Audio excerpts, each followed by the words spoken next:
Welcome to Murder with the Missus. I'm Darren. And I'm Amy, and today we're going to tell you about Lauren Agee. Don't forget to smash that like button and go and check us out on YouTube, Spotify, Apple Podcasts, Podbean, and Facebook. Like, share, subscribe, and don't forget to tell your friends. Do not forget to tell your friends. Don't. And we hope you guys had a really good Christmas. Yeah. Merry Christmas. Yep. And hope you guys have a great and happy and safe New Year's. Yes, I hope you are safe. Please be safe. Now, here is a listener request. Thank you. And you guys keep them coming. Yeah, please. Yeah, we love to hear about these. We do cases. get requests. A lot of requests, actually. All right. And it's to get the word out there. And this one right here is not a new one, but it is suspicious enough that it's still sitting unresolved. Or is it? Some say this was just a terrible accident, and most say that there's way too many unanswered questions for it to be ruled anything but suspicious. So let's get into it. 21-year-old Lauren sounds fun. Big into music and dancing, not just at home or in the car at stoplights, but in high school she was a member of the award-winning Hendersonville High Golden Girls dance team for all 4 years of school, and she got a dance scholarship to Bethel University. She did transfer to Vol State to study criminal justice, and she had a huge heart, love for others, always had your back, and stood up for the underdog. She was said to be spontaneous, full of life, and colored outside the lines. She was living in Hendersonville, Tennessee with her mom, Sherry, and her stepdad, Mike. He says Lauren was a Mustang, hard to put a bridle on. He had been in her life since she was 3, and she had just gone through the teenage years of sass, but they were in a phase of being friends now, so they'd got through the hard times, right to the good. She was only 5'4" and around 100 to 115 pounds, so he says she was a little dynamite. Lauren had told them that she was going to go to Wakefest this weekend. Now, Wakefest is a wakeboarding event that's on a lake, so it's a whole weekend at Center Hill Lake where people go to camp. They watch the Wakefest competition during the day, and then they party all night, pretty much. Yeah, because and that sounds like a great time. Because whenever you asked me, have you ever heard of Wakefest? I was like, you mean like the morning? Like funeral services? Funeral service wake? And she goes, no. So I missed that one, but. Well, it's because of what we do. Yeah. She's like, no, when they wakeboard on lake, I'm like, oh, yeah, that'd be fun. That is fun. So people go into this big competition. It's really a good time. And they still do it to this day. Now, she had been invited by her friend Samantha, but was riding to the lake with Hannah. Sherry was not a fan of this because Lauren and Hannah were on again, off again friends, or she called them fair weather friends. However you want to say it, they were in and out of each other's lives. So Sherry was just needing to make sure that this was a good idea. Lauren assured her that there were other people there that she knew and that she would be staying in a cabin. They were going to be safe. All was good. And they were heading out Friday, July 24th of 2015. And Sherry was coming home when Lauren and Hannah were leaving for the lake. So they all stopped in the road and Lauren gave Sherry a hug goodbye. She even ran back and gave her a second one. Sherry obviously told her, be safe, have fun, all the things. Lauren had been seeing a man named Chase for about 8 months, but he was not going to Wakefest. He had other stuff to do. But the plan was for Lauren to come back on Saturday at about 6 because Chase had planned a party with some of his old friends and he was going to introduce Lauren to them. The girls get to Patesboard Marina and there's a bar there called Fish Lips. Goodness. These damn names of these bars. You don't like that name? Well, you had the Old Tuna Saluna in one case, and then you got Fish Lips, and then you had another one. What was it? Richard Craniums. Richard Craniums. Listen, you got to have a sense of humor. You're going to run a bar. Fish Lips. Oh, the names they come up with. Oh, but they had a little store there too to sell stuff that you might need or maybe forgot to pack, or like sunscreen, deodorant, ice for your ice and it was all probably, triple the price. Oh, yeah. Yeah. Supply and demand. If you need it and you don't want to drive 30, 45 minutes to Walmart, you're just going to get it. Because when you get to campsites, you don't want to leave. you're there. The whole point is to relax and not have to run into town every 5 seconds. Not me. I will make that trip. Save that money. To save some money. That's great. Now, there is a pier with roughly 10 boats on either side, docked, and a big houseboat at the end. Looking up from that houseboat, you see a cliff. It's angled, so it's roughly 45 feet high on one side and 90 feet on the other. Lauren finds out that they're not staying in that cabin. They're staying at the top of that cliff. Now, to get over there, they had to take a canoe. Now, sometimes in interviews, they refer to this as a kayak, but it was a canoe. And they have to take that from the cliff to the marina back and forth. At the cliff, it's very steep, so there's a thin rope strung up to guide you to the top. There are 2 campsites up there with a gully in between. One campsite had like a tent, some tarps, 4 hammocks, and a lot of chairs. The other had 2 hammocks and just a couple of chairs. And the people who set this up were Hannah's new boyfriend, Aaron, and his friend, Bricks. Another guy staying there was Aaron's friend, Cody. And we know that Hannah and Aaron slept in the tent, and that left Lauren delegated to sharing a hammock with Cody. Now, she wasn't too big of a fan of this because she had a boyfriend, she didn't know Cody, and now she's laying in a hammock with him. That's not a lot of space, and there's going to be some snuggles. And they called this hammock an Eno, in case that clarifies for anyone. I'm not sure if it's like just a brand or a specific type, but yeah, it was an Eno. And when I say the place that this hammock was hung is precarious at best, that is the understatement of the year. This was a hell to the no area, so it literally was strung up on the edge of this cliff. Yeah, I've seen like videos where they hang like these little cliff tents. Yeah, like they're stuck into the side of the cliff. Yeah, it's like it's like a wedged hanger, and then they're like hooked to it, and everything. I'm like, fuck that. Nope, no, thank you. No, not today. But this is how they're all set up. So Friday night, they are at Darren's favorite bar, Fish Lips. Lauren sees her ex-boyfriend Clint there with his new girlfriend Callie. So Lauren had only packed flip-flops, thought she was staying in a tent and was going to be comfortable. So now she's lugging up this cliff in flip-flops. She's sleeping in a hammock next to a guy she don't know. And now here she runs into her ex-boyfriend and his new girlfriend. So she's really not having the best of times. But also there was Samantha, the one who invited Lauren to begin with. And she came with Cassie. Now Cassie, there's a lot of people here. Cassie had quite the history with Aaron. They had a toxic, physically abusive relationship. So back in January, a judge had told them to break up. They had physically fought, literally got into a fight in front of her family at a birthday party. So Aaron wasn't supposed to come, and he came anyways. And they got into this big brawl right there. So they, according to Cassie, they were still secretly seeing each other up till that morning when they left to go to Wakefest. They didn't go together, of course, because they didn't want anybody to see them together. But it was, supposedly they were together. But she walked in with Hannah. So Cassie tells her that she could show, or he walked in with Hannah. So Cassie tells her that, we've been texting. We're still together.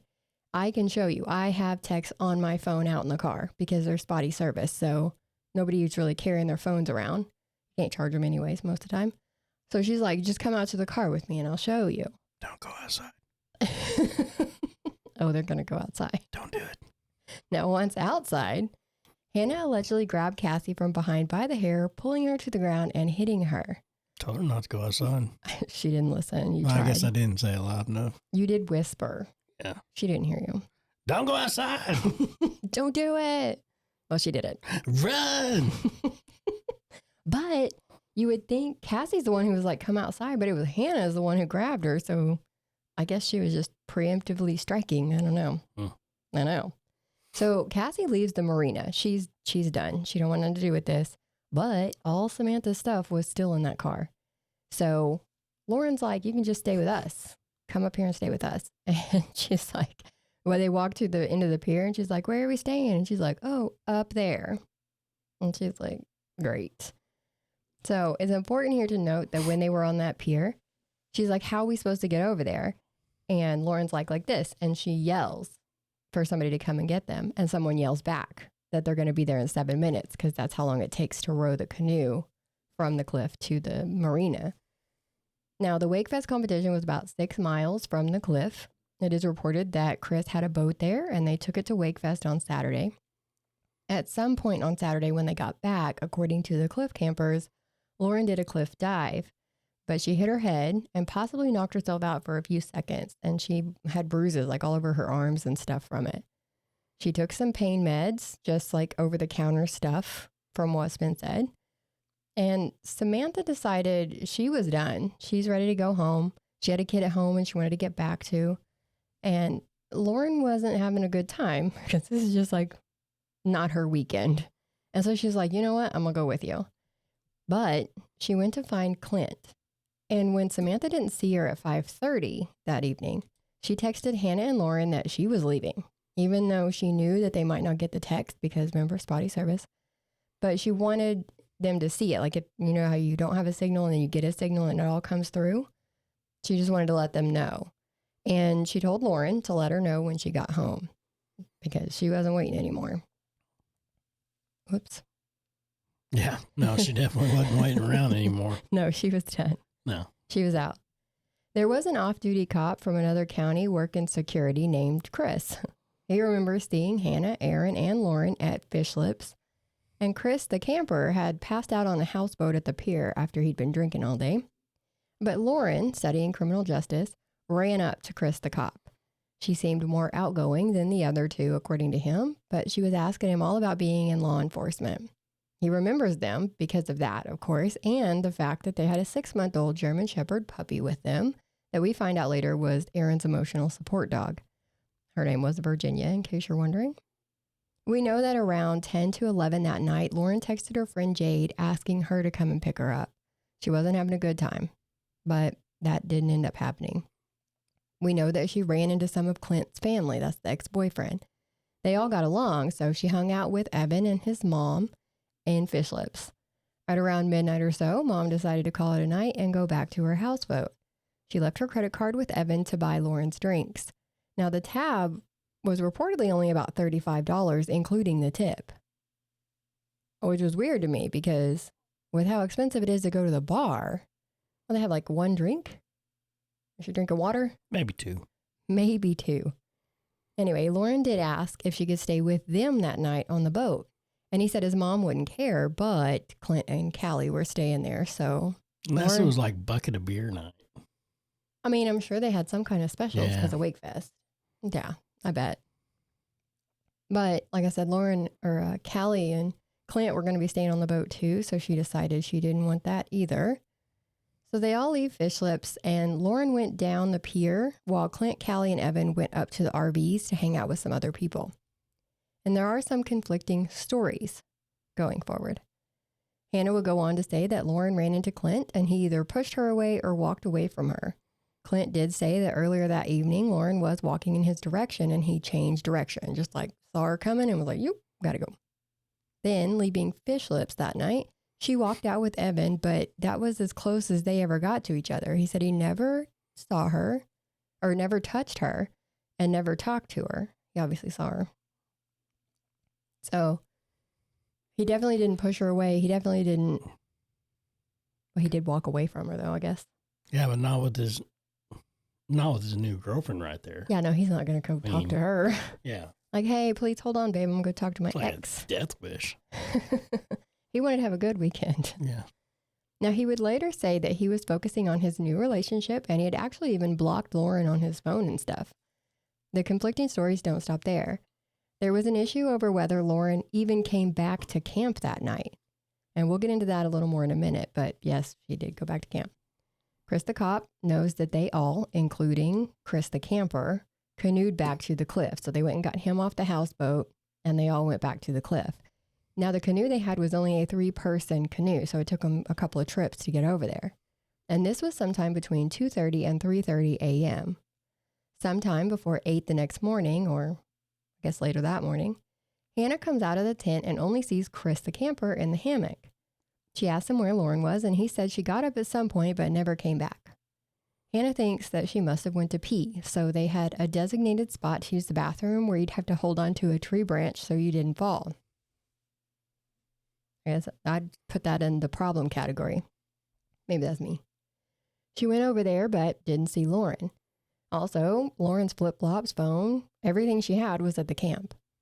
And now imagine climbing that cliff in flip-flops. Like, you're not going to do it without them. Even with flip-flops, it's a shitty experience, but you're not just going to leave them there and walk down the rocks. That's to be worse. While Hannah is checking the P spot, she hears the guys start jumping off the cliff. So she goes down and gets the canoe and goes to pick up the jumper. So they jump off, and then somebody brings the canoe around, loads them up, and hauls them back over. After 30 minutes or so, they decide to head to Wakefest. Now at the pier over at that little store, she comes up to Clint and Evan. They're over there getting ice.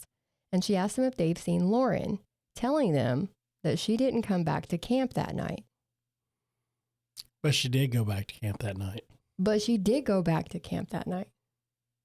Right? That's what I thought. Well, we know that, but they didn't. She goes on and heads out to Wakefest, and they come back that afternoon. At 4:30, Lynn and his son were fishing by the cliff. He looks over into the cove and sees a bright color, like a naturally bright color for the scenery. Lynn couldn't let it go, so he asked his son, "Hey, what do you think that is floating over there in the water?" He thought someone must have thrown something out, so they take the boat over there, and as they get closer, they realize it's a body. The bright color was Lauren's hot pink shorts. Lynn's first instinct was to help her, to get her out of the water, but his son is an EMT, so he knew.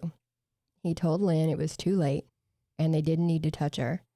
They went up and met the wildlife people and took them to the body, and then had to answer a few questions. Of course. Wow. Dun, That's dun, crazy. dun. That's crazy. Well, and now let's take a quick break for a word from our sponsors. We had a different ad idea the other day. But that all changed when we heard from someone who lives in an apartment and their washer went out. They went to the laundromat to do 2 loads of laundry, and it cost over $21 for 2 loads. That didn't include detergent and fabric softener. Plus, they had to lug a laundry basket up flights of stairs. Stop going through the hassle. Stop wasting money and go to My Laundry Solutions, the #1 choice for washers and dryer rental. If you live in the areas of Tulsa, Oklahoma, Springfield and Joplin, Missouri, Little Rock, Arkansas, or Sherman, Dallas, Houston, and Lubbock, Texas, go to your leasing office, go to mylaundrysolutions.com, or call 800-535-4411 today. No credit check, free service, professional installation. And your account is available online. Leave the laundromat to Weird Larry in 3C. Don't miss out on great prices and great service. Yeah. My Laundry Solutions. Laundry Solutions. That was beautiful. That was awesome. Okay. So the police get there, and when they get to Lauren, 2 guys in a canoe came paddling up. It was Aaron and Chris. They asked the police if they found their friend. This stuck out to people who actually gave a shit because they're not really making a scene. Of course, anytime law enforcement is on the scene, people are going to pay attention. But them immediately popping up and being like, "Did you find my friend? What friend? What friend that's missing? You haven't reported a friend missing. When did she go missing? Oh, this morning? And then you went on to Wakefest?" I'm sorry, I'm getting ahead of myself. The cops question the guys. They go back to the camp so they can show the cops where they'd been staying and so they can get their stuff. And there are pictures reportedly of Aaron and Hannah inside the crime scene tape. So the cops go up there and tape it off, but they're still letting these people into the scene. They take Aaron, Hannah, and Chris on the boat back to dry land. And Aaron reportedly tells the other 2 to shut up. Don't talk. He'll tell the story. So one of the cops asks what they're thinking about. And Chris says, "I'm thinking about how I'm going to get that gun off your hip and get off this boat." Really? Yep. Oh, Yes. Jackass. Yes. So if you weren't suspicious, guess what? Yeah. You are now. The initial talk with Hannah was audio recorded on Chris the cop's phone. I'm going to tell you exactly what I'm thinking. 100%. Yeah. And why are you not thinking about your friend? You're thinking about stealing a cop's gun and jumping off a boat? Why? I'm going to tell you exactly what my plans are. Who are you, Wade Wilson? Sorry, my bad. Now, this interview with Hannah is not an interrogation or anything official because Chris the cop has no jurisdiction here. Remember, he's from another county. But you can hear the confusion, I guess. You could say it's because in her words, she was hysterical. Like she says, I'm hysterical. But she says that Evan told her that Lauren said they had left her at the bar the night before, so she was going to go stay on a houseboat. And she said, I don't know if that was before or after I last saw her. So Chris said, but you canoed to the cliff together, right? And she says, yes. Well, wouldn't that mean that she went to the cliff, not stayed on a houseboat? I mean, come on. Exactly. It's like, what? Aaron said Lauren didn't come back to the camp at all Saturday night, so he didn't even remember canoeing back with her. Hannah would also say that Lauren left at 2 a.m. on a houseboat with some random guys. Nobody there says a houseboat left the marina at 2 a.m., and you can't really miss it. Houseboats are huge. And there's a bunch of people partying around there, so there's people everywhere. If you move your boat at 2 in the morning, people's going to know. They're going to pay attention. Yeah, because usually they're not quiet. They're not quiet at all. And don't forget that all of Lauren's stuff is still at camp, including the flip-flops that she was wearing. Her phone, like all of her stuff is at the camp. Now, Chris the cop was one of the first people to the cliff camp after her body was found before they'd taped it off. He said Lauren's flip-flops were in front of a chair like she had just slipped them off when she sat down. Her zip-up hoodie was on the back of that chair. And this was at the campsite to the left where Lauren's hammock was. Later, when looking at the pictures in the police file, all of her stuff was lined up outside of the tent at the campsite to the right. So I guess when they were allowed to get their stuff, they also moved her stuff. So they wasn't treating it like a crime scene or anything. Oh no, they might have like taped it off, but it was definitely not a crime scene. No. Good night. What would make you think that was a crime scene? Gosh, Darren. Dead body. Maybe that and all the different stories they're already getting. When they recorded an interview with Aaron days later, he then says that he last saw Lauren in the hammock. So originally he's like, she didn't even come back to camp. And then he's like, well, I went to bed. She was in the tent. So which one was it? He talks about her maybe falling off the cliff. He says that they had talked about her ex, Clint, and he told her that she reminded him of his crazy ex, Cassie. Now, Chris changed his story too. He then said that he had had sex with Lauren. So you really get nowhere with these stories except realizing that they're all lying. So we'll talk about the investigation and some other stuff that really sticks out. The medical examiner's report says that the death was caused by blunt force trauma. No question there. But it also says possible drowning. The manner of death was accidental. And this is just as bad as saying it was a suicide in these cases, because once you get that ruling, case closed. All done. Did she have water in her lungs? She had very little water in her lungs. She had no water in her stomach. And they say when you drown, you swallow a lot of water too. Yeah. So you're going to have water in your stomach and in your lungs. And also when people drown, their bodies sink. But she was floating. And this bothered Chris the cop. It still bothers him to this day. They say that she was dead before she went into the water. Had to be. The autopsy also showed her injuries, of course, but not all of them. They left some of them off. She had bruising on the front of her thighs, broken fingers, a broken nose. I mean, things you would expect to see if she fell off that cliff. But she also had hemorrhaging in her throat, what you see if someone is held down by the throat, not like strangulation. A sideways human bite mark was near her breast. A weird triangle shape, kind of at the bottom of the sternum, was there. It was kind of hard to see, but we've got some pictures where they actually darkened it, and you can actually see it. Her ribs were broken at the V area, but it said that that's probably what happened when they used a hook to pull her out of the water and then threw her onto the rescue boat. She had trauma to the back of the head that police talked about being indicative of her body weight falling on it. So there was spinal compression and that. So like if you fell on your head, you would see that kind because the weight of your body and gravity would come down. So that's what they're saying. Belief is that Lauren had a possible concussion from the cliff jumping incident earlier that day, and then her drinking, because of the blood alcohol level, it was like twice the legal limit. And they're saying that with those two things combined, it's more likely that she just was confused or discombobulated and fell off the cliff. Now, Chris the cop had told them that they needed to do a sexual assault kit. You see the weird bruising. You see the bite mark near her breast. He's like, you're going to need to do a sexual assault kit. If it was my case, I'm not trying to step on your toes, but because in Tennessee, the cops have to request it. They don't just do it. Now, did the cops request it? I'm guessing no. No. The sheriff said Lauren was on her period and had a tampon in, so she couldn't have had sex. Really? That's what he said. I can't make that up. I've never heard of a tampon working like a chastity belt, and I haven't heard of it preventing a sexual assault ever in my life. I will say that it came out later that she was not on her period at the time. Keep that in mind. That was said by a private investigator, Sheila Wisaki.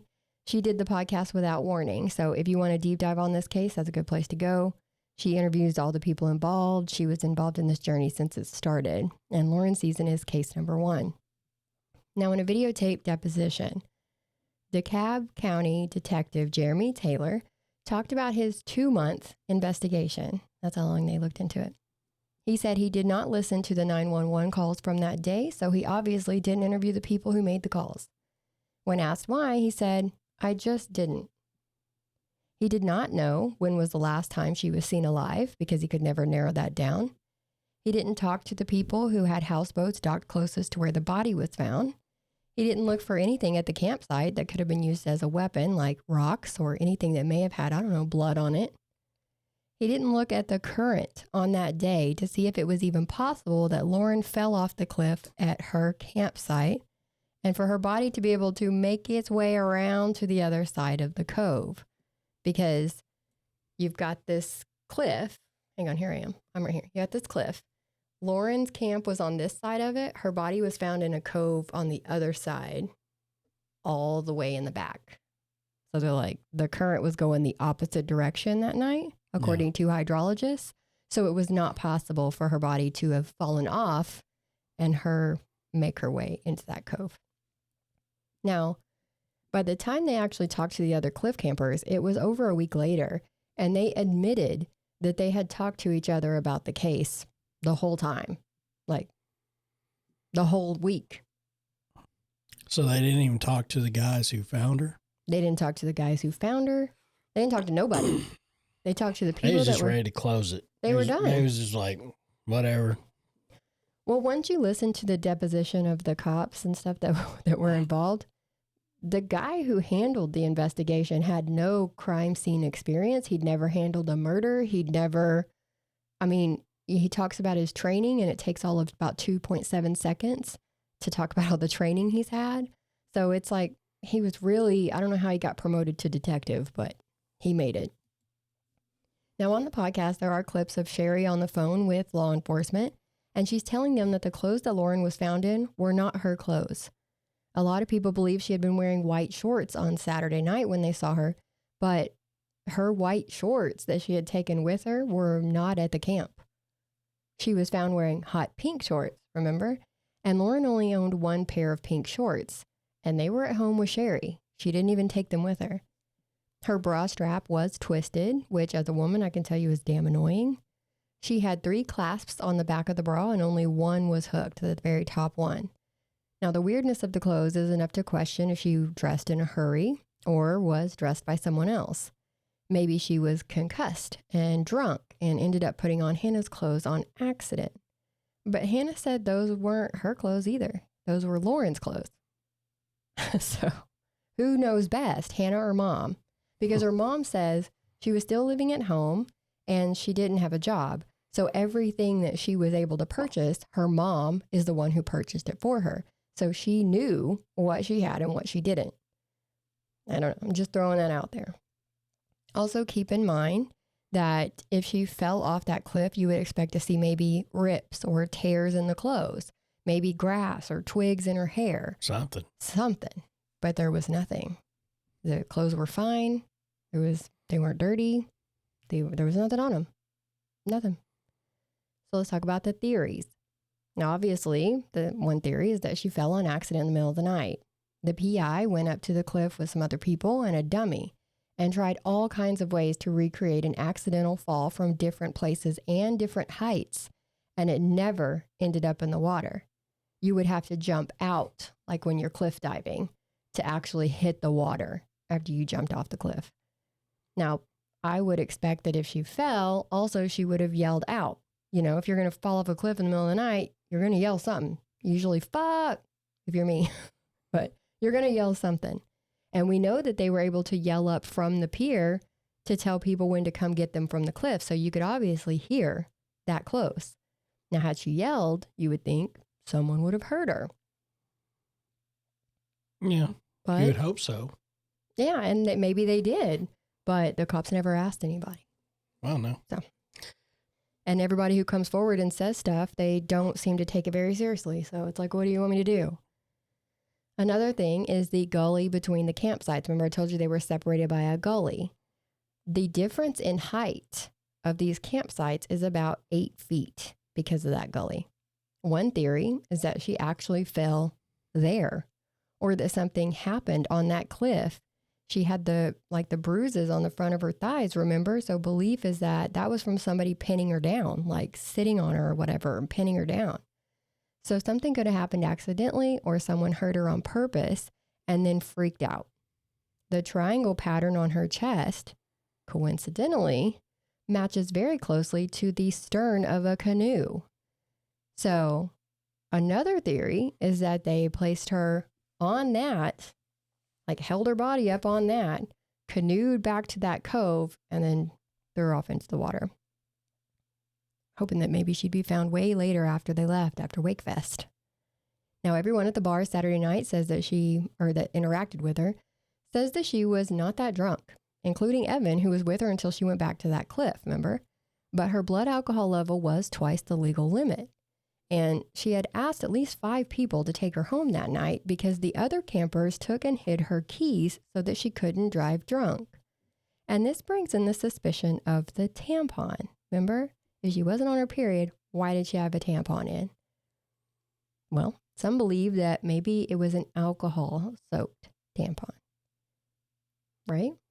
That's a thing. That's a thing. It's a thing.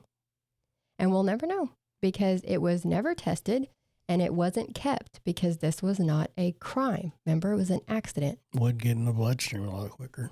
Exactly. So, yeah, but like I said, they did take it, remove it from her during the autopsy, but they did not keep it and they did not test it. So we have no idea. No clue. And won't. Yeah. And another thing is that all her stuff is gone. The police processed her phone and her purse and turned it back over to the family. All of her clothes and other belongings disappeared and were never processed. Now on the 27th, so the day after Lauren's body was found, Chris the camper posted a picture on social media saying, Wakefest 2015 went pretty good this year. Met some new friends and that made it awesome.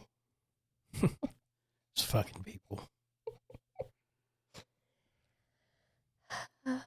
He actually had a different, equally fucked up post and then changed it to that one, which is, it didn't get better, Chris. It didn't. When Chris left Wakefest that day, he called someone 6 times. But in his deposition, he couldn't remember who that was because it's way later now. Come to find out, it was a company that disposes of boats. Yeah. Hannah and Aaron moved to Florida right after this happened. They later got married and had a kid. The PI went to Florida and talked to Hannah. A man kept walking through while they were talking and even messed with the recording equipment. So you can hear like this noise on the recording when they're doing the podcast. And she says it's because he was messing with it. Now, this wasn't Aaron, but Aaron did end up calling Hannah. And you know when the phone is so loud on the other end that you can hear what that person is saying? Well, that's what they had going on. And she heard him tell Hannah to stick to the story. And when you read stuff on this, listen to the podcast, read articles, something is missing. Well, someone is missing. Back at the start of this case, I mentioned the name Bricks. He helped set up the camp, Aaron's friend. He also stayed at the camp all weekend. But he's not in any of their stories. But he seems to be there a lot. So after Wakefest, he took off to the Bahamas. We know that. And he was the guy that was walking around while they were doing the interview for the podcast. And I'm pretty sure he's the one who told Aaron that the PI was there talking to Hannah, and that's why he called. And Aaron ended up showing up later before they were even done with the interview. Ooh. But the PI also got an anonymous tip that Briggs had something to do with Lauren's death and that the others helped cover it up. Is it weird that he was there all weekend and stayed with him, but, you know, he's not in any of the stories? Not in any of the stories. Like, nobody once says this guy's name or wait, where's your friend? No. Where's the other guy?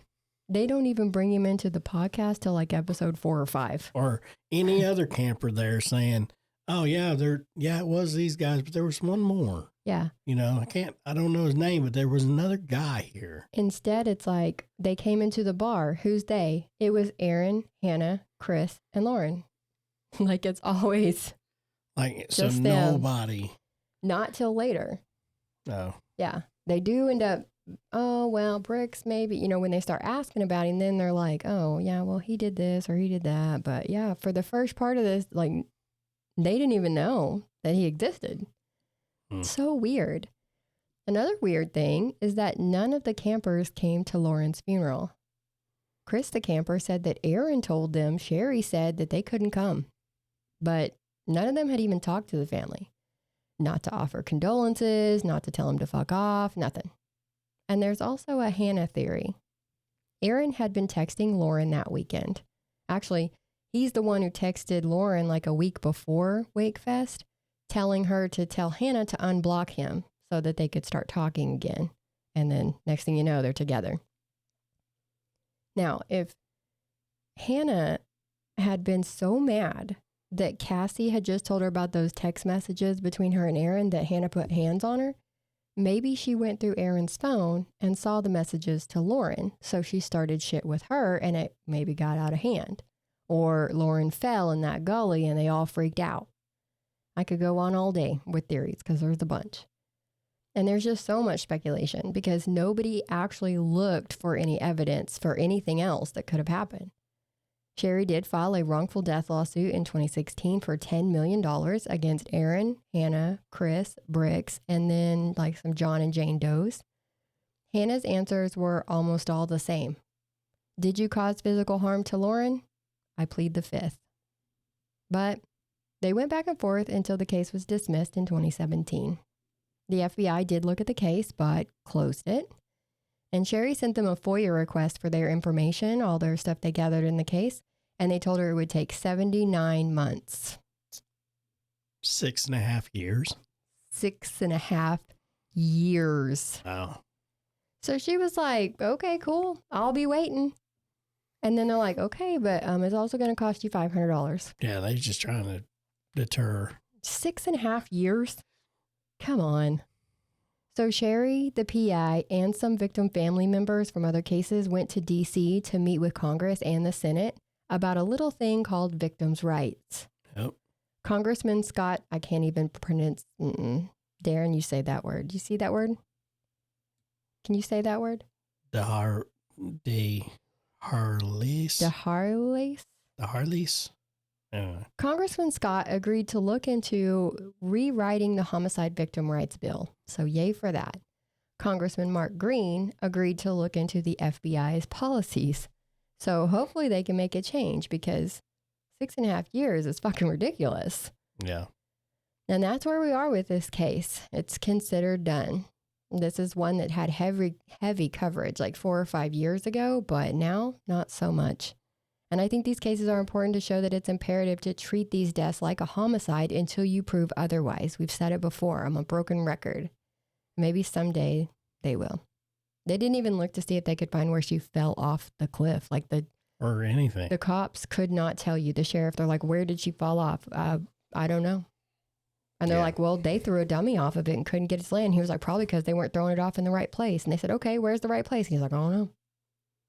Wow. Well, how do you know they're not throwing it off in the right place? I don't know. You didn't try. You didn't do nothing. Nothing. Good night. Anyways, that's Lauren's case. And I hope that they keep going because that's just too much. That's too much. Yep. Answers. Anyways, that was our first episode of the new year. Hey. It is our new episode. 2025, y'all. 2025. Hope it's going great so far. Yep. Your resolutions. But if you guys would like to contribute to Murder with the Missus, pod. Yep. Here is our info. This is to go and help other people. Us. I mean, it's everything. It's for everything. It's for like to look into documents, to look into anything. I mean, it's just whatever we can do, and it's to help. Eventually, it's to help out victims. You know, help them keep the cases going. Like this one. I mean, it's just one of them deals. Is you know, a lot of these cases get shut down, and then nobody talks about them anymore, and it's just one of them deals where we're trying to keep them going. So keep them out there. Like, share, subscribe. Don't forget. Tell your friends. Tell your friends. All right. Till next time. Bye.